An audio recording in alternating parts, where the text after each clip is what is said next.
Survey method of research, है ना। Research के सर्वे मेथड को हिंदी में हम कहते हैं आ रही है आपकी आवाज प्रॉपर? हाँ जी, सर्वेक्षण विधि। हिंदी में क्या कहते हैं इसे? सर्वेक्षण विधि।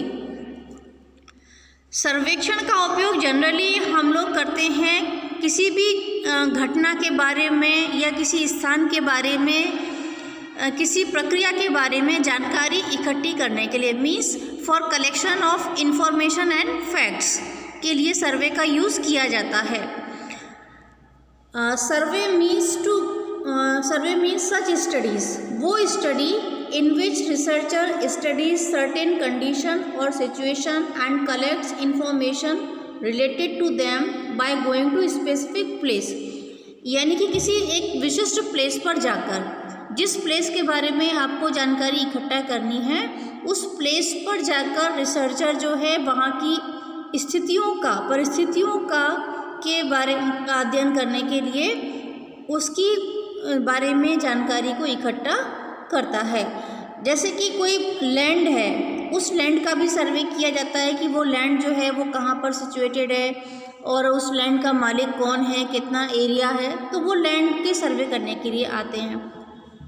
जनरली आप लोगों ने देखा होगा जो जनगणना के सर्वे होते हैं, सबसे बड़ा सर्वे जो है वो जनगणना का होता है, जिसमें कि घर पर आकर जो भी एसोसिएटेड पर्सन्स हैं वो लोग घर घर जाकर इंफॉर्मेशन कलेक्ट करते हैं कि आपके घर में कितने मेंबर्स हैं, कौन जो है वो कितने एज ग्रुप के, सबकी अलग अलग एज के बारे में जानकारी लेते हैं, कौन क्या करता है, कितने लोग पढ़े लिखे हुए हैं, कितने अनपढ़ हैं, बच्चे हैं तो कितने बच्चे हैं और बच्चे किस एज ग्रुप के हैं।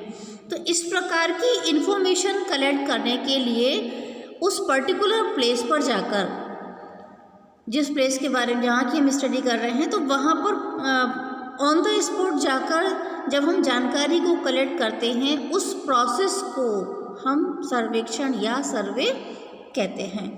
ठीक है, तो एक चीज़ तो यहाँ पर आपको क्लियर होगी कि ज़्यादातर स्टडीज़ में सर्वे जो है उस पर्टिकुलर प्लेस पर जाकर ही किया जाता है।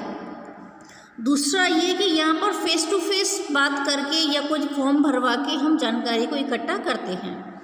तो सर्वे का जो मेन पर्पस है वो है इंफॉर्मेशन कलेक्ट करना।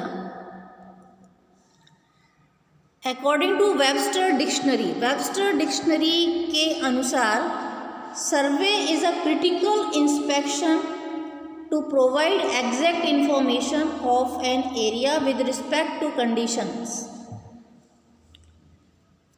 यहाँ पे वेबस्टर डिक्शनरी के अनुसार सर्वे क्या है? सर्वे एक क्रिटिकल इंस्पेक्शन है किसी भी चीज़ का या किसी घटना का, किसी स्थान का। जब हम क्रिटिकल इंस्पेक्शन करते हैं यानी निरीक्षण कर रहे हैं, आलोचनात्मक निरीक्षण जब हम करेंगे किस चीज़ के लिए?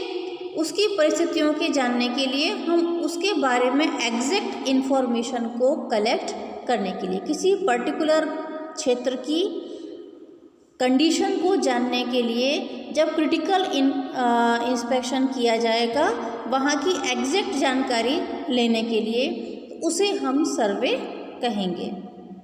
सर्वे इन एजुकेशन में सर्वे क्या है ये जानेंगे। Survey in education means to collect facts about an institution with respect to facilities available. Education की फील्ड में सर्वे का अर्थ है कि कोई भी एक इंस्टीट्यूट है उसके बारे में आपको जानकारी इकट्ठा करनी है कि वहाँ पर क्या क्या फैसिलिटीज़ हैं, क्या इंफ्रास्ट्रक्चर है, कितने बच्चे वहाँ पढ़ रहे हैं, कितने टीचर्स हैं, है ना। सारी इन्फॉर्मेशन कलेक्ट करने के लिए जो भी आप प्रोसेस एडॉप्ट करते हैं उसे हम सर्वे कहते हैं। मीन्स एजुकेशन की फील्ड में किसी एक एजुकेशनल इंस्टीट्यूट के बारे में की पूरी जानकारी इकट्ठा करना, इस मेथड को हम सर्वे कहेंगे। अब इसको आप कैसे करेंगे? किसी भी इंस्टीट्यूट के बारे में जानकारी कैसे मिलेगी? आप उस पर्टिकुलर इंस्टीट्यूट में जाएंगे और कुछ एक क्वेश्चनायर या एक चेकलिस्ट आप बनाएंगे, कोई एक टूल बना कर ले जाएंगे कि मुझे इस इंस्टीट्यूट के बारे में ये पॉइंट्स कवर करना, मीन्स इतनी जानकारी चाहिए। तो उसके लिए आप जो है एक क्वेश्चनर बनाकर लेकर जाते हैं या फॉर्म बनाकर लेकर जाएंगे और उस पर्टिकुलर इंस्टीट्यूट में जाके आप वो फॉर्म फिल करवाते हैं। या एक इंस्टीट्यूट नहीं, आप काफ़ी एजुकेशनल इंस्टीट्यूट्स भी ले सकते हैं। आपका ब्रॉड एरिया भी हो सकता है कि आपने एक ज़िले के सारे एजुकेशनल इंस्टीट्यूट्स लिए और उसमें आप वहाँ जाकर क्वेश्चनर अपना भरवा के उनके बारे में जानकारी ला सकते हैं। उसके आधार पर आप उसको एनालाइज करके रिजल्ट निकाल सकते हैं कि इस पर्टिकुलर ज़िले के जो एजुकेशनल इंस्टीट्यूट्स हैं उन इंस्टीट्यूट्स की इंफ्रास्ट्रक्चर फैसिलिटी क्या है, क्या वहाँ पर इंस्ट्रक्शनल फैसिलिटीज़ हैं, शैक्षिक सुविधाएं क्या हैं, कितने बच्चे हैं, क्या सैलरी स्ट्रक्चर है, किस प्रकार का उनका रिज़ल्ट आता है। तो उसके बारे में पूरी क्वालिटेटिव इन्फॉर्मेशन आप सर्वे के द्वारा कलेक्ट कर सकते हैं। Aim of such studies not to find relationship of variables but to study the present condition. इस प्रकार के जो सर्वे होते हैं या इस प्रकार के जो अध्ययन हैं उनका उद्देश्य जो है, एकमात्र उद्देश्य ये वेरिएबल्स के बीच में रिलेशनशिप जानना नहीं होता है, बल्कि उस पर्टिकुलर प्लेस या एरिया या इंस्टीट्यूट की प्रेजेंट कंडीशन के बारे में जानकारी इकट्ठा करना होता है। जैसे एक्सपेरिमेंटल रिसर्च में हमने ये देखा था कि हम कॉज एंड इफ़ेक्ट रिलेशनशिप जानते हैं, है ना। जो स्टडी की जाती है एक्सपेरिमेंटल रिसर्च के द्वारा, उससे हम कॉज एंड इफ़ेक्ट रिलेशनशिप के बारे में जानकारी इकट्ठा करते हैं कि किस वेरिएबल, किन 2 वेरिएबल्स या 3 वेरिएबल्स के बीच में क्या रिलेशनशिप है या एक का प्रभाव दूसरे पर कितना पड़ रहा है। लेकिन जो सर्वे हैं उन मोस्ट ऑफ दी सर्वेज हम जिस भी चीज़ का स्टडी करना चाहते हैं उसकी प्रेजेंट कंडीशन के बारे में पता लगाते हैं, ना कि वहाँ के इन्हीं वेरिएबल्स के बीच के रिलेशनशिप के बारे में।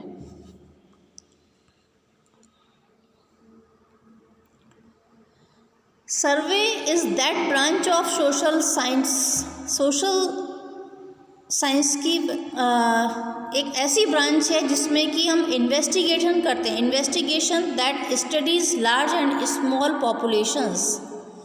यहाँ पर स्मॉल और मतलब छोटे ग्रुप्स पर भी, पॉपुलेशन के छोटे ग्रुप पर भी स्टडी की जा सकती है सर्वे से, और बहुत बड़े ग्रुप पर भी स्टडी की जा सकती है। Bye selecting and studying samples chosen from the populations to discover the relative incidence, distribution and interrelations of sociological and psychological variables या sociological and psychological problems।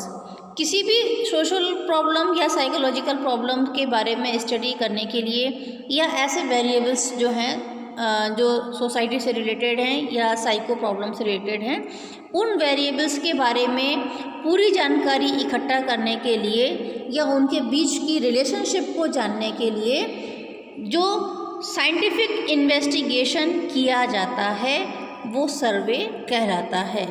यहाँ पर सर्वे जो है वो स्मॉल ग्रुप पर और लार्ज ग्रुप दोनों पर किया जा सकता है। लार्ज ग्रुप पर हम किस प्रकार से, स्मॉल ग्रुप में तो इजी हो जाता है, लेकिन लार्ज ग्रुप में हमें जो सैंपल है उस सैंपल का सिलेक्शन बहुत ही सावधानी से करना रहता है। और सावधानी पूर्वक आप सैंपल का सिलेक्शन करके एक बड़े ग्रुप के लिए स्टडी कर सकते हैं। यहाँ पर जो सैंपल हम लोगों ने पहले भी पढ़ चुके हैं कि सैंपल को सिलेक्शन में बहुत सावधानी क्यों रखना है, क्योंकि सैंपल जो है वो ऐसा होना चाहिए जो पूरे ग्रुप को, पूरी पॉपुलेशन को रिप्रेजेंट कर सके। मीन्स सैंपल के अंदर जो सब्जेक्ट्स हम लोग ले रहे हैं, जो इंडिविजुअल्स ले रहे हैं, वो इंडिविजुअल के कैरेक्टरिस्टिक्स पूरी पॉपुलेशन के कैरेक्टरिस्टिक्स से मैच करना चाहिए। तभी आपकी जो स्टडी होगी उसके रिजल्ट्स सभी जगह एप्लीकेबल होंगे, मीन्स जनरलाइज्ड करने योग्य होंगे।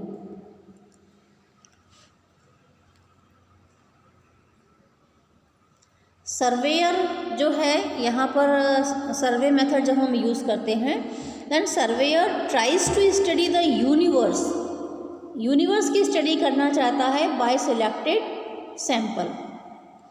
यूनिवर्स का अर्थ है जो लार्ज पॉपुलेशन।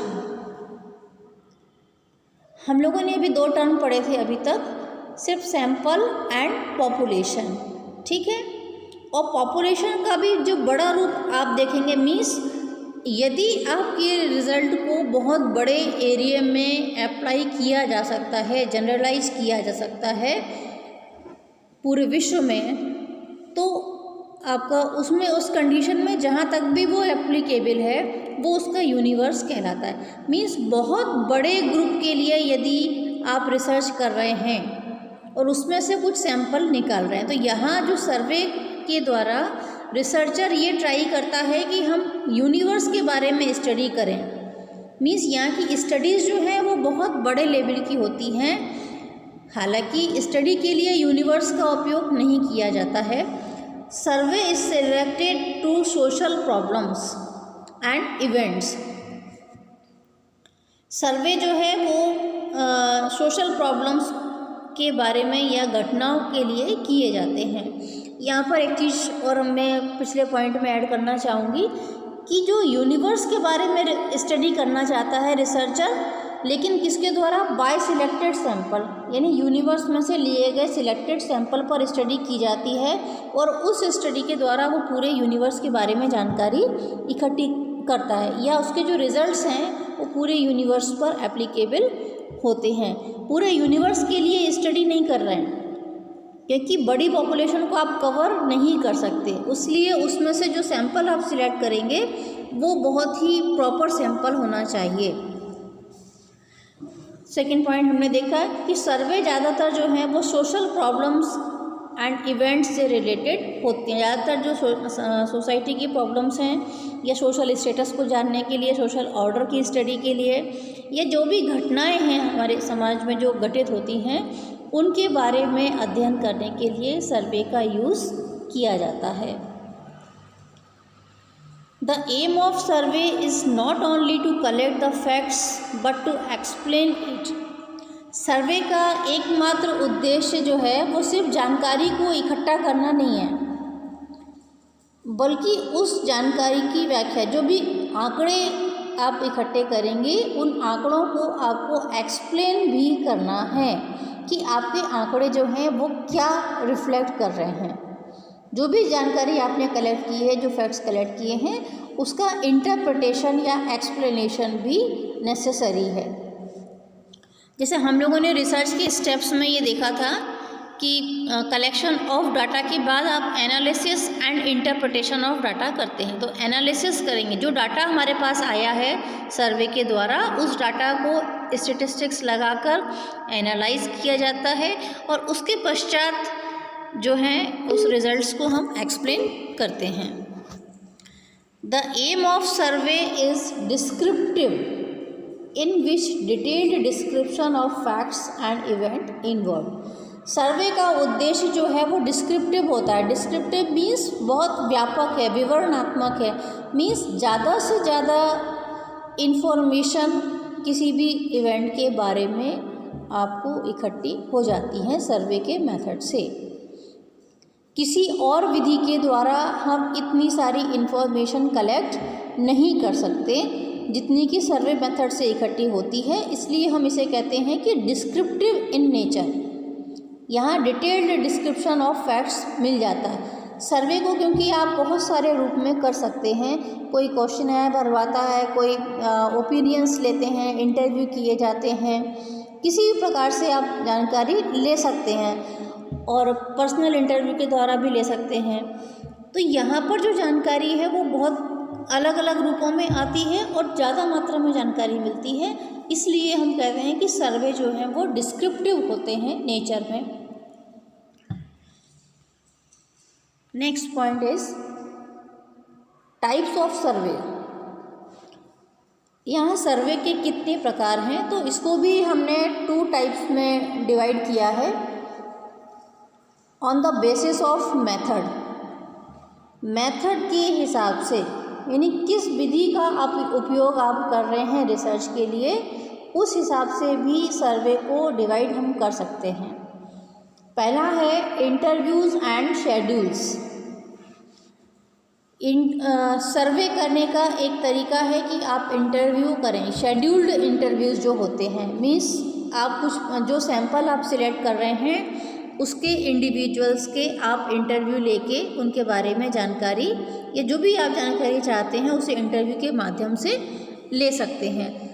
यहाँ शेड्यूल हम इसलिए लिख रहे हैं, शेड्यूल का अर्थ है कि जो जानकारी आप चाहते हैं उस जानकारी से रिलेटेड आप कुछ पॉइंट्स बनाते हैं पेपर पे कि हमें क्या क्या पॉइंट्स कवर करना है या किस रूप में जानकारी लेना है। तो या तो आप कोई क्वेश्चनायर लेंगे या इन्वेंट्री लेंगे या चेकलिस्ट लेंगे या आप जनरल कुछ क्वेश्चंस उसमें डाल देंगे जो आप इंटरव्यू के दौरान पूछने वाले हैं। इस प्रकार से हम किसी भी व्यक्ति का इंटरव्यू लेके बहुत सारी इन्फॉर्मेशन को कलेक्ट कर सकते हैं। लेकिन इंटरव्यूज़ जो हैं उसमें टाइम लगता है, टाइम ज़्यादा लगेगा, एफर्ट ज़्यादा लगेगा, खर्चा ज़्यादा आएगा। इसीलिए हम कहते हैं कि इंटरव्यूज़ जो हैं वो मोर एक्सपेंसिव हैं, more expensive in terms of time, energy and resources या इफ़ेक्ट्स। जो इफ़र्ट्स हैं हमारे, सभी चीज़ें इंटरव्यू में ज़्यादा लगेगी, क्योंकि आप एक यदि बड़े सैंपल पे काम कर रहे हैं तो फिर आप कितने लोगों के पास जाके उनके इंटरव्यू ले सकते हैं। ये बहुत हैक्टिक हो जाएगा रिसर्चर के लिए, बड़े सैंपल के लिए। छोटे सैंपल पर अगर स्टडी है उस केस में हम इंटरव्यू का यूज़ कर सकते हैं। लेकिन यहाँ पर एक्सपेंसिव तो है, बट जो इन्फॉर्मेशन आएगी इंटरव्यू के द्वारा दैट इज़ डिटेल्ड इन्फॉर्मेशन। यहाँ जो इन्फॉर्मेशन हम लेते हैं वो ज़्यादा से ज़्यादा जानकारी, आप बड़ा 1 घंटे का इंटरव्यू भी ले सकते हैं किसी व्यक्ति का, तो ज़्यादा से ज़्यादा इन्फॉर्मेशन, डीप इन्फॉर्मेशन हम ऑब्टेन कर सकते हैं। Then telephone service. Telephone service clear है सभी को कि जहाँ हम पर्सनली नहीं जा पाते, ऐसा एरिया या ऐसा सैंपल जिस पर हम पर्सनली जाकर सर्वे नहीं कर सकते हैं, वहाँ हम फ़ोन पर इंफॉर्मेशन लेते हैं। पूरी की पूरी लिस्ट हमने निकाल ली, जो भी हमारा सैंपल है उनके फ़ोन नंबर्स की लिस्ट निकाल के, और फ़ोन पर डायरेक्टली कॉल करके आप इंफॉर्मेशन लेते हैं। जिसे बहुत सारे बैंकों से या प्राइवेट कंपनीज़ में सब जगह से फ़ोन आते हैं कि भाई आपको हमारी सर्विस अच्छी लग रही है, नहीं लग रही है, अच्छी नहीं लग रही है तो क्यों लग रही है ना। तो उस प्रकार से आप टेलीफोन से भी जानकारी इकट्ठा कर सकते हैं। तो टेलीफोनिक सर्विस जो हैं वो कैसे होंगे, लेस एक्सपेंसिव, यानी कम खर्चीले। सिर्फ फ़ोन लगाया, फ़ोन पे क्या 5-7 मिनट आपने बात की तो टाइम भी कम लगा, इफ़र्ट्स भी कम लगे, रिसोर्सेज भी कम लगे, आपने जानकारी तुरंत इकट्ठी कर ली। फिर लेस इन्फॉर्मेशन, यहाँ आप 1 घंटे तक फ़ोन पे बात नहीं कर सकते हैं, है ना। इंटरव्यू में हम लॉन्ग इंटरव्यू लेकर ज़्यादा से ज़्यादा इन्फॉर्मेशन ले सकते हैं, लेकिन फ़ोन पे डिटेल्ड इन्फॉर्मेशन आप इकट्ठा नहीं कर सकते हैं। ये इसका एक ड्रॉबैक है। बस एक बेनिफिट ये है कि टेलीफोनिक सर्विस जो है वो लार्ज पॉपुलेशन को कवर कर सकते हैं, जबकि इंटरव्यू जो है वो स्मॉल पॉपुलेशन को ही कवर करेगा। Then third one is mail questionnaire. अब यहाँ पे जिसे हमने टेलीफोन पर आप सिर्फ कुछ 2-4 चीज़ों के बारे में जानकारी ले सकते हैं, लेकिन यदि आप अपना कोई क्वेश्चनायर बड़ा है, आपके पास कोई टूल आपने बड़ा बनाया है, तो उस टूल को आप और दूर दूर तक आपको कवर करना है, मीन्स आपका सैंपल एरिया काफ़ी बड़ा है, उस कंडीशन में आप क्या करेंगे, आप सबके पास तो जा नहीं सकते हैं इंटरव्यू लेने या क्वेश्चनायर भरवाने के लिए, और ना ही कोई इतनी डिटेल इन्फॉर्मेशन फ़ोन पर देगा। उस कंडीशन में हम हमारे क्वेश्चनायर को आप ईमेल के द्वारा या बाई पोस्ट किसी भी प्रकार से हम डाक से अपने सैंपल तक पहुंचा सकते हैं। अब सैंपल तक हमने क्वेश्चनायर भेज दिया, इस कंडीशन में क्या होगा, ऐसे में बहुत से लोग, हमारे पास बहुत सारे मेल आते हैं, है ना। सारे मेल तो हम लोग चेक भी नहीं करते हैं, और जनरली इस प्रकार की जानकारी लेने वाले मेल पर ध्यान नहीं दिया जाता है। हाँ, यदि कोई स्पेशल फ़ोन पर आपको इन्फॉर्मेशन है कि भाई ऐसा ऐसा हम क्वेश्चनायर भेज रहे हैं, पहले से कोई व्यक्ति कंसर्न है कि मैं रिसर्च कर रहा हूँ और ये आपको भेज रहा हूँ, आप इसको आंसर करके भेज दीजिएगा। उस कंडीशन में तो हम लोग देखते हैं, अदरवाइज़ ज़्यादातर मेल को चेक नहीं करते हैं। तो ऐसे में क्या है कि व्यक्ति का खर्चा तो हो रहा है, वो क्वेश्चनर बना के पूरा टेस्ट पेपर जो है वो एक एक व्यक्ति के पास या तो मेल के थ्रू भेजेगा या बाई पोस्ट भेजेगा, पर सामने वाले व्यक्ति का रिस्पॉन्स मतलब 50% चांस है आपको इन्फॉर्मेशन मिलने का, क्योंकि ज़्यादातर लोग इस चीज़ को नेगलेक्ट करते हैं, ध्यान नहीं देते हैं, और जो जानकारी भी वो भर रहे हैं वो सही है या गलत है ये भी वेरीफाई करना बहुत मुश्किल होता है। इसलिए इस प्रकार का जो सर्वे हम करेंगे उसका ऑथेंटिक रिजल्ट्स नहीं मिलते हैं, क्योंकि ज़्यादातर लोग अगर भर भी लिए, कुछ लोग आप लोगों को टाइमली रिस्पॉन्स आपके पास नहीं पहुंचेगा, देर से भरेंगे तो फिर भेज नहीं पाए हैं, आपका टाइम निकल जाएगा, है ना। तो इस प्रकार के सर्विस को बड़े पॉपुलेशन पर करा जा सकता है लेकिन उतना यूज़फुल नहीं है। नाउ ये हमने देखा था मेथड के अकॉर्डिंग। तो मेथड के आधार पर जो 3 टाइप हमने देखे अभी सर्वे के, कि इंटरव्यू, टेलीफोनिक एंड मेल सर्वे। अब है एम के आधार पर, उद्देश्य के आधार पर भी सर्वे को हम कई पार्ट्स में डिवाइड कर सकते हैं। पहला जो सर्वे है उद्देश्य के आधार पर वो है डिस्क्रिप्टिव सर्वे। डिस्क्रिप्टिव मीन्स विवरणात्मक, जहाँ डिटेल्ड इन्फॉर्मेशन हम लोग इकट्ठा करते हैं। इस डिस्क्रिप्टिव सर्वे के भी 4 पार्ट हैं। डिस्क्रिप्टिव सर्वे का पहला जो पार्ट है दैट इज़ मास सर्वे। मास से आप समझते हैं, मास सर्वे मीन्स जो बहुत बड़े पॉपुलेशन को कवर करता है। जिस प्रकार से जो जनगणना के सर्वे होते हैं वो सर्वे आप मास सर्वे के रूप में ले सकते हैं। प्लस केस स्टडी सर्वे। केस स्टडी सर्वे जो है ये स्मॉलेस्ट फॉर्म है सर्वे का।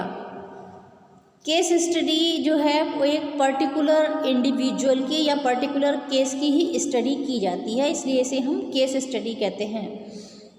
यहाँ किसी भी कोई भी बच्चा, यदि आपको क्लासरूम में ऐसा लगता है कि आपके क्लास में एक बच्चा बहुत ज़्यादा डल है या वो कुछ मेंटली सिक है या फिजिकली सिक है, कुछ प्रॉब्लम उसकी ऐसी है जिस कारण से वो स्टडीज़ में अटेंशन नहीं दे रहा है, तो उस पर्टिकुलर बच्चे की जब आप स्टडी करेंगे तो वो केस स्टडी कहलाएगी।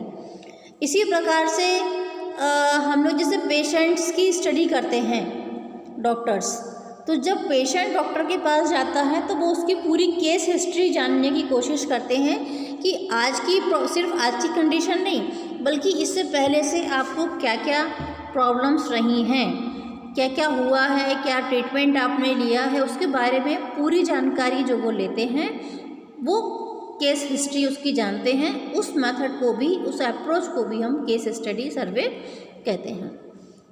पर ये बहुत ही स्मॉल स्केल पर होता है केस स्टडी, और मास सर्वे जो है वो लार्ज पॉपुलेशन के ऊपर, लार्ज लेवल पर हम लोग करते हैं। कोरिलेशन सर्वे। कोरिलेशन जैसा कि टर्म से ही खुद ही उसका मीनिंग समझ में आ रहा है। कोरिलेशन मीन्स सहसंबंध, यानी कि यहाँ पर कोई 2 चीज़ें होंगी या 3 वेरिएबल, 2 या 3 वेरिएबल हैं जिनके बीच का हम संबंध जानना चाहते हैं, तो उस कंडीशन में कोरिलेशन सर्वे किए जाते हैं कि इस चीज़ का इफ़ेक्ट इस पर क्या पड़ रहा है। तो इफ़ेक्ट या संबंध जानने के लिए भी किन्हीं भी 2 या 2 से ज़्यादा वेरिएबल्स के बीच में संबंध या रिलेशनशिप की स्टडी जब हम करते हैं तो वो कोरिलेशन सर्वे कहलाता है। इसके बाद है रेट्रोस्पेक्टिव सर्वे। रेट्रोस्पेक्टिव, जैसे कि आपने अंतर्दर्शन और बहिर्दर्शन 2 विधियाँ पढ़ी होंगी व्यक्तित्व की, तो उसमें अंतर्दर्शन इंट्रोस्पेक्टिव कहते हैं हम, और ये बहिर्दर्शन यानी किसी भी समस्या के सारे रूप को पूरा व्यापक रूप में जब हम स्टडी करते हैं तो वो रेट्रोस्पेक्टिव कहलाता है। तो किसी भी इवेंट की, किसी जानकारी की, किसी भी घटना के बारे में बहुत ही व्यापक जानकारी जब हम कलेक्ट करते हैं that is retrospective survey. Then descriptive के 4 पॉइंट्स ये हुए हैं। इसके बाद जो नेक्स्ट पॉइंट है वो है इवेल्युएटिव सर्वे। इवेल्युएटिव सर्वे यानी इवेल्युएशन से बना है ये इवेल्युएटिव। इवेल्युएटिव का अर्थ है आपका मूल्यांकन, यहाँ इवेल्यूशन मीन्स मूल्यांकन। तो जिस सर्वे के द्वारा किसी चीज़ का मूल्यांकन किया जाता है वो सर्वे इवेल्युएटिव सर्वे कहलाता है। यानी आकलन आपको किसी चीज़ का करना है। डिस्क्रिप्टिव सर्वे में हम सिर्फ उस पर्टिकुलर चीज़ के बारे में जानकारी इकट्ठी कर रहे थे, वहाँ कोई एनालिसिस नहीं था किसी चीज़ का, कोई आपको इवेल्यूशन हम नहीं कर रहे थे, सिर्फ जानकारी इकट्ठी कर रहे थे। जबकि इवेल्युएटिव सर्वे में हम उस चीज़ का आकलन करेंगे, उसका मूल्यांकन करेंगे कि वो चीज़ जो है वो सही है या गलत है। जैसे जो अपने टीचिंग लर्निंग प्रोसेसेस चल रही हैं, जो ट्रेडिशनल मेथड्स हैं वो सही चल रहा है नहीं चल रहा है, बच्चों के रिजल्ट्स पे क्या इफ़ेक्ट है। जो टीचिंग लर्निंग मेथड्स ALM वगैरह आ रहे हैं नए स्कूल्स में, या हम लोग स्मार्ट क्लासेस अप्लाई कर रहे हैं, तो उसका क्या इफ़ेक्ट पड़ रहा है। वो चीज़, वो प्रोसेस जो है, जो भी प्रोसेस चल रही है वो प्रोसेस सही है गलत है, उस चीज़ के आकलन करने के लिए जो सर्वे किया जाएगा वो इवेल्युएटिव सर्वे कहलाता है। यहाँ जिस घटना, जिस प्रक्रिया या जिस चीज़ के बारे में हम अध्ययन करेंगे उसका मूल्यांकन किया जाएगा। तीसरा जो सर्वे है that is comparative survey. Comparative में भी आपको नाम से ही स्पष्ट होगा कि कंपैरिजन कहाँ होता है, जहाँ दो चीज़ें हों, किन्हीं भी दो एस्पेक्ट्स के बीच हमें जब स्टडी करना है, या दो वेरिएबल्स कोई हैं उनके बीच का जो तुलनात्मक अध्ययन हम करते हैं उसे कंपैरेटिव सर्वे। यहाँ अध्ययन तो तुलनात्मक है, सिर्फ जो मेथड हम यूज़ कर रहे हैं वो सर्वे मेथड यहाँ यूज़ किया जा रहा है। तो सर्वे के द्वारा यदि हम किन्हीं दो वेरिएबल्स के बीच में तुलना करते हैं तो उसे हम कंपैरेटिव सर्वे कहेंगे। जैसे कि यदि कोई व्यक्ति जो है वो मुगल काल और जो गुप्त काल है उनके तुलनात्मक अध्ययन करता है, ये एक हिस्टोरिकल सर्वे है कि मुगल काल में विकास कितना हुआ है भारत का और गुप्त काल में, उन दोनों का यदि हम तुलनात्मक अध्ययन करते हैं तो वो ये कंपैरेटिव सर्वे कहलाएगा।